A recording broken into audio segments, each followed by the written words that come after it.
আমার নেই, কেননা এই ব্যাসাসনের একমাত্র সুযোগ অধিকার ছিলেন সর্বযুগের সর্বকালের সর্ব সময়ে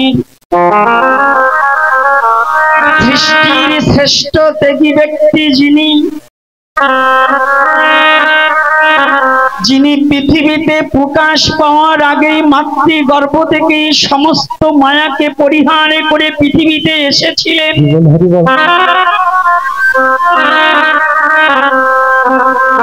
যার অঙ্গে বিন্দুমাত্র মায়া প্রবেশ করতে পারেনি,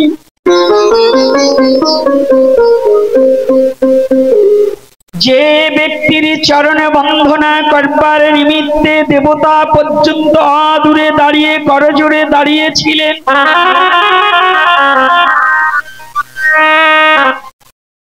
যার চরণে বন্দনা করবার নিমিত্তে পিতা প্রপিতা পিতামহ পর্যন্ত দাঁড়িয়েছিলেন।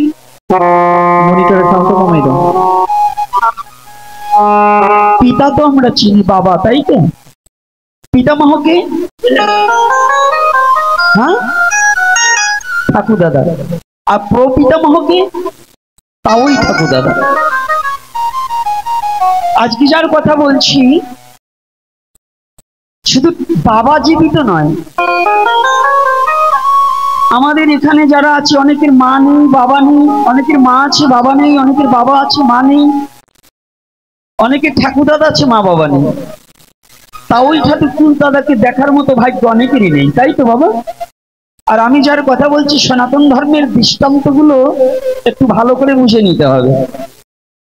সনাতন ধর্মের তত্ত্বটাকে যদি ভালো করে বুঝতে না শিখি তাহলে গ্রহণ করতে শিখবো না। আগে জানবো পরে মানবো, আগে মানবো না আগে জানবো। কি কথা বলতে হবে? আমার কথা কিন্তু কথা বলতে হবে। আগে জানতে হবে পরে মানতে হবে। তো পৃথিবীতে যদি জানার মতো কোনো ধর্ম থাকে সেটার নাম হচ্ছে সনাতন। পৃথিবীতে যদি কিছু জানতে চাও, যদি কিছু বুঝতে চাও, যদি কিছু শিখতে চাও, যদি কিছু উপলব্ধি করতে চাও, সেই একটাই ধর্ম, তার নাম হচ্ছে সনাতন ধর্ম। রাধে রাধে। বিশ্বাস আছে তো? এই যে মাঠে দাঁড়িয়ে থাকলে হবে না, আমি তো মনে করি এখানে সনাতনী বেশি, দু একজন হয়তো অন্য ভিন ধর্মী থাকতে পারে, তা আপনাদের শক্তিটা একটু জোরে কথা বলতে হবে। খালি ওই চানাচুর খেয়ে গল্প করলে কাজ হবে না। সনাতন ধর্মটা হৃদয় দিয়ে বুঝতে পারছেন কিনা এটাও বুঝবার বিষয় নাকি? মুখে মুখে সনাতনী কিন্তু অন্তরে সনাতনকে মেনে নিতে পারছি কিনা এটাও কিন্তু আমাদের উপলব্ধির বিষয়, আছে কিনা? তাহলে আজকে যে ব্যক্তির কথা বলছি তার কত বড় পরম ভাগ্য, আর সে ব্যক্তি এ কেমন ব্যক্তি যে যার জন্য পিতা পর্যন্ত করজোড়ে দাঁড়িয়ে আছে। এর বিশেষত কারণ কি?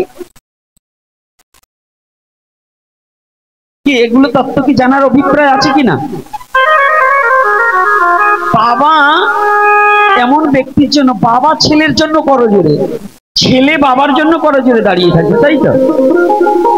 কিন্তু সনাতন ধর্মের এখানে প্রারম্ভে, ভাগবতের প্রারম্ভে, ভাগবতে প্রবেশিকার আগে, ভাগবতের মাহাত্ম্যের আগে সর্বপ্রথম বললেন পিতা পুত্রের জন্য করজোড়ে দাঁড়িয়ে আছে। এটা কেমন কথা গো? আজগবি কথা নয়? কালকে যেন এই বৃদ্ধ লোকেরা আলোচনা করলে বাজারে গোপীনাথ একটা আজগবি কথা বলল না। সনাতন ধর্ম কখনো আজগবি কথা বলে না, সনাতন ধর্ম কোনো বানোয়াট কথা বলে না, সনাতন ধর্ম কোনো মিথ্যা কথা বলে না, সনাতন ধর্ম কোনো কার কাছ থেকে ধার এনে কথা বলে না।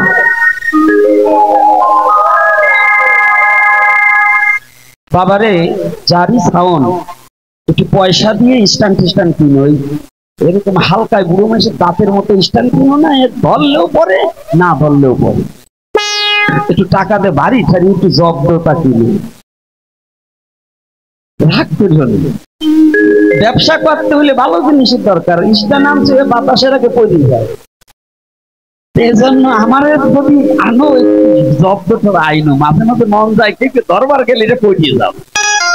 সবাইকে হাত দিয়েছে, শুধু আমাকে দেয়নি, আমি কিন্তু হাত তুলিনি।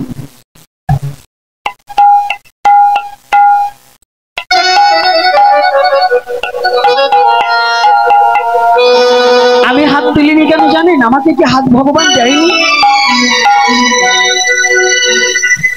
ভগবান আমাকে হাত দিয়েছে, কিন্তু সত্যিকার অর্থে প্রতিটা জীবকে ভগবান দিয়েছে।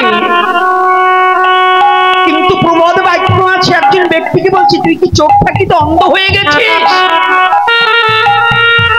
বলে না বাবা,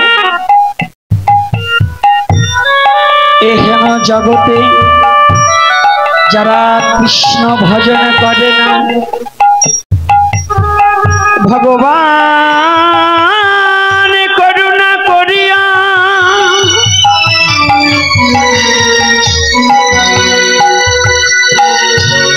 যাহাদের দুখানা হস্ত দিয়েছে,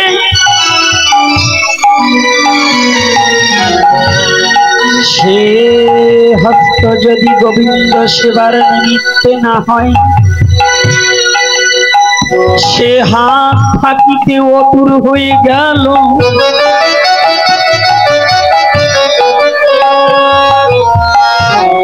আমার দয়াময় ভগবান কৃষ্ণ যাকে সুন্দর একখানা বদন দিয়েছে, বদন দিয়েছে,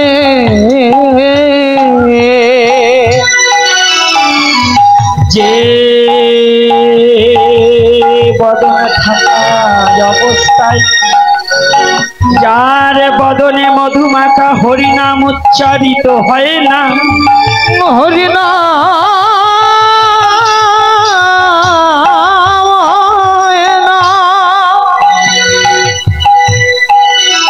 সে বদন থাকিতেও সে ভুবান। যে মধুর কর্ণ থাকিতে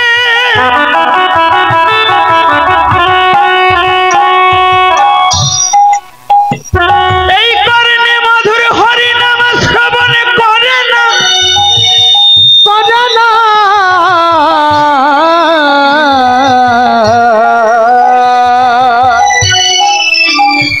সে ব্যক্তি কর্ণ থাকিতেও বোধি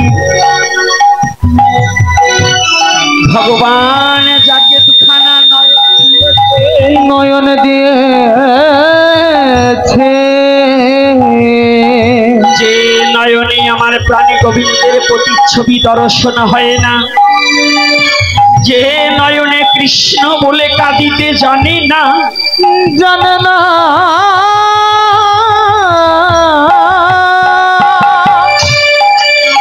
যে নয়নে শুধু মায়া কান্না কাঁদিল কিন্তু কৃষ্ণ বলে কাঁদিল না, সে নয়ন থাকিতেও সেজনা জগতে অন্ধ। তারি জগতে কপাল মন্দ, যে কৃষ্ণ ভজন করতে জানল না।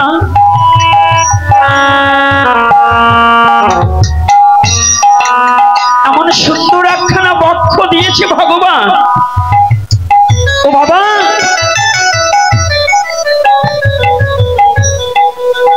কামের উত্তেজিত হয়ে কামনার বসে পড়ে কত কামিনীকে বক্ষে জড়িয়ে ধরেছি, বাহু দিয়ে বেষ্টন করে এই বক্ষে কত কামিনী জনকে জড়িয়ে ধরেছি, কিন্তু জীবনে কোনোদিন কোন সাধুগুরু বৈষ্ণবকে আমার বক্ষে জড়িয়ে ধরি। আমি কোন কৃষ্ণ ভক্তকে বক্ষে জড়িয়ে ধরতে পারি।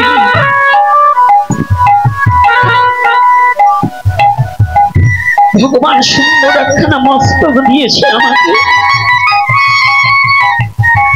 অহংকারের বশীভূত হয়ে অভিমানে পড়ে আমি গর্ব করে উন্নত শিরখানা মস্তকখানা উঁচু করে রেখেছি, কিন্তু জীবনে কোনোদিন কোন সাধুগুরু বৈষ্ণবের চরণে মস্তকখানা নত করে দেখিনি।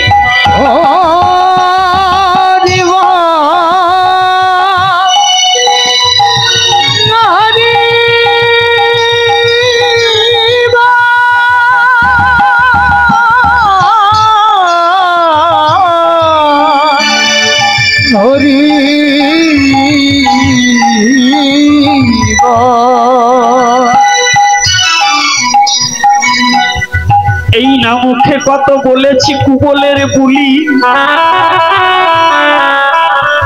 এই হস্ত দ্বারা লই নাই টেনে, জীবনে কোনদিন কোন বৈষ্ণব পদধূলি।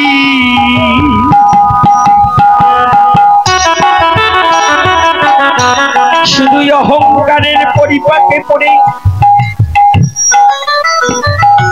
আমিত্ব নিয়ে সংসার করে কোনদিন গোবিন্দই আমি তোমার হলেম বলে জীবনে কোনদিন আমার গোবিন্দের চরণে নিজেকে সুখে দিতে পারিনি। নিজের দেহখানা কোনদিন গোবিন্দ চরণে দিতে পারলেন না। আমাদের দেহ দিয়ে কি লাভ হইবে? ও মন, তুমি বা ভাবিছ বসে দিনার দিনে দিন ফুরিয়ে গেল, ফুরিয়ে গেল, তোমার পিছে সের জন্য ভাবছো মা, ভাবনা ছেড়ে দাও। এই জীবনী তো এই হাত দিয়ে অন্যায় অপকর্ম ছাড়া করিনি। আজ যখন এই সাধু সঙ্গ করার সুযোগ পেয়েছি, আজ 10 ইন্দ্রিয় প্রতি অঙ্গ দ্বারা যেন হরিনাম হয়। আমার মহাপ্রভু প্রতিটা জীবকে, প্রতিটা অঙ্গ প্রত্যঙ্গকে ধন্য করবার নিমিত্তে মানবের 10টা ইন্দ্রিয়কে, মনকে দিয়ে একাদশ ইন্দ্রিয়, একাদশ ইন্দ্রিয়কে ভগবত প্রেমে ডুবাবার নিমিত্তে আমার গৌর হরি বললেন, 10 5 মিলে সবে দ্বারেতে বসিয়া কীর্তনে করহ সবে হাতে তালি দিয়া।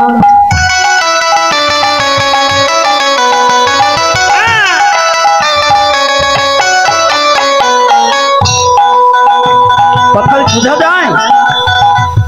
আমার মহাপ্রভু বলেছে অন্য কেহ নয়, হে সনাতনী জাতি, হাত দুটোকে কাজে লাগাও। কেন? করো তাল পাবে তাল।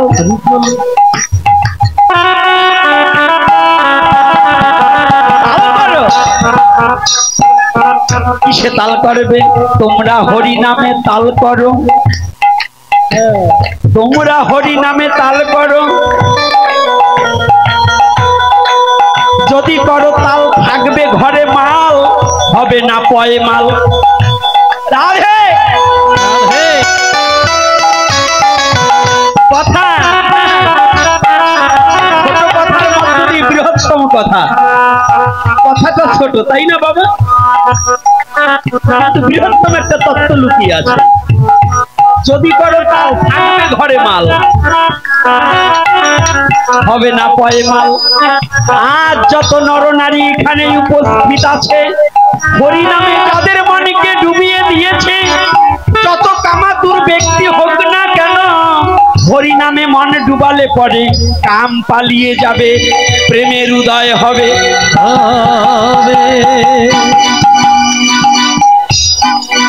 হবে কিনা? নামে যদি মন ডোবে, কাম থাকে, থাকবে কাম? কিরে বাবা, থাকবে? তাহলে মনটাকে কোথায় ডুবাতে হবে? নামে ডুবাতে হবে। মন যখন নামে ডোবে, তখন দেহে প্রেম উদয় হয়। প্রেম যখন উদয় হয়, তখন প্রেম যখন গাঢ় হয়, তখন মহাভাবের উদয় হয়।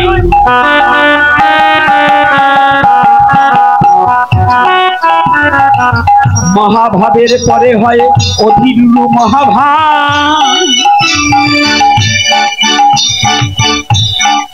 তখন আমি তো অহংকার থাকে না জীবের, এই তো স্বভাব।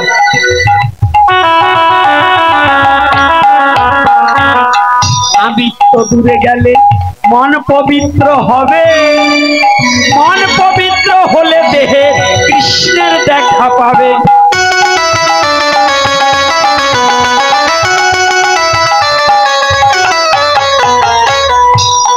কষ্ট হচ্ছে নাকি কি বাবা? কষ্ট হচ্ছে? তাহলে কথাগুলো তো মিথ্যা নয়।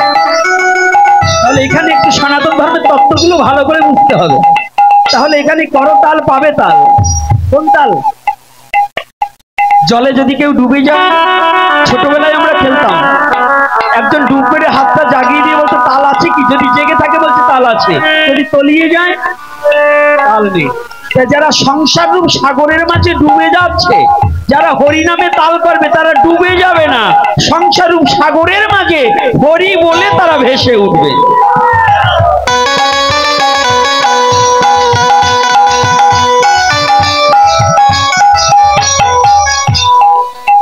এই জন্য আমার মহাপ্রভু চারি যুগের শ্রেষ্ঠ অবতার। কয় যুগে? সত্য ত্রিতা দাপর কলি, চারি যুগের মধ্য ধন্য কলি, ধন্য কলি যুগ। যে যুগে আমার শ্রীকৃষ্ণ চৈতন্য অবতার, নাম প্রেম ধর্ম তিনি করিলেন প্রচার।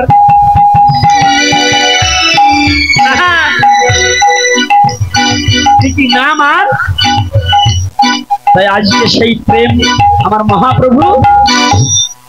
করতালি দিতে হবে। আজকে দেখবো কারা কারা করতালি দেয় না। ওই রাস্তার উপর দাঁড়িয়ে আছে কয়জন করতালি দিচ্ছে না। হাতে কি ব্যথা কিনা আমি জানি না। যেগুলোর হাতে ব্যথা ওইগুলো আজকে হরি নামে করতালি দেবে না। আর যদি ভগবান হাত দিয়ে থাকে, হাত যদি ভালো থাকে, তাহলে ভগবানের নামে করতালি দিতে হবে। কি দিতে হবে কিনা? মায়েরা কি বলেন? আমার মায়েরা ভালো। এই যারা সনাতন ধর্মে জন্মগ্রহণ করে, এই দাঁড়ান, এইখানে নেই ওই ধরনের লোক, তবু একটু বলে রাখি, যারা সনাতন ধর্মে জন্মগ্রহণ করেছে, গায়ে শক্তি আছে, অথচ হরি নামে তারা তালও দেবে না, হরি নামও করে না, ওরা কিন্তু পুরুষ না নারী। ওরা কোন দলের লোক?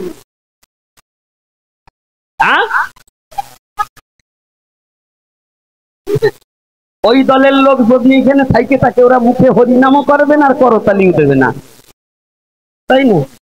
আরে না, আপনারা ঠিক ঠিক করেন তো, ওরাও আজকাল এই জন্য। হ্যাঁ, আমার কিন্তু আজকে কণ্ঠ নাই, তারপরেও যেটুক আছে তাই দিয়ে রাধা মাধব কীর্তন গাই। আপনারা সকলে গাবে। মালা দাও, মালাগুলো দাও।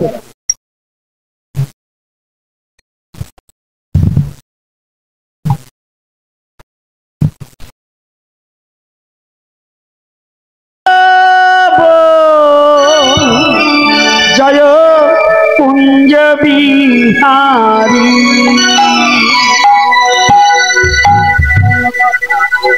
মাধব,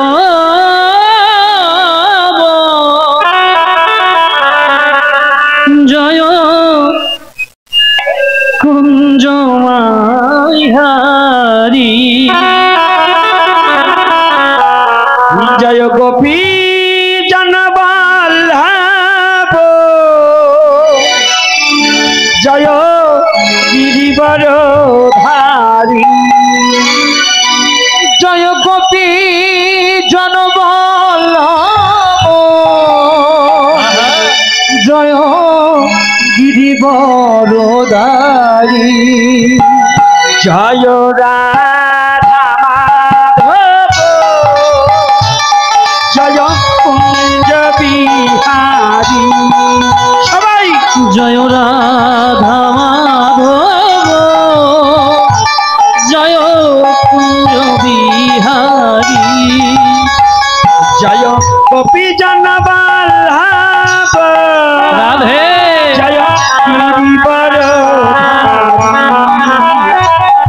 জয় গোপী জনবল্লভ, জয় গিরিবরধারী।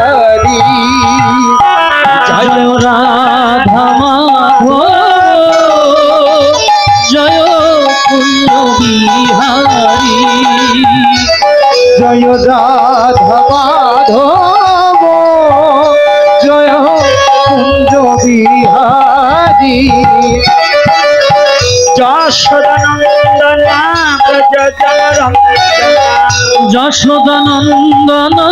ব্রজজন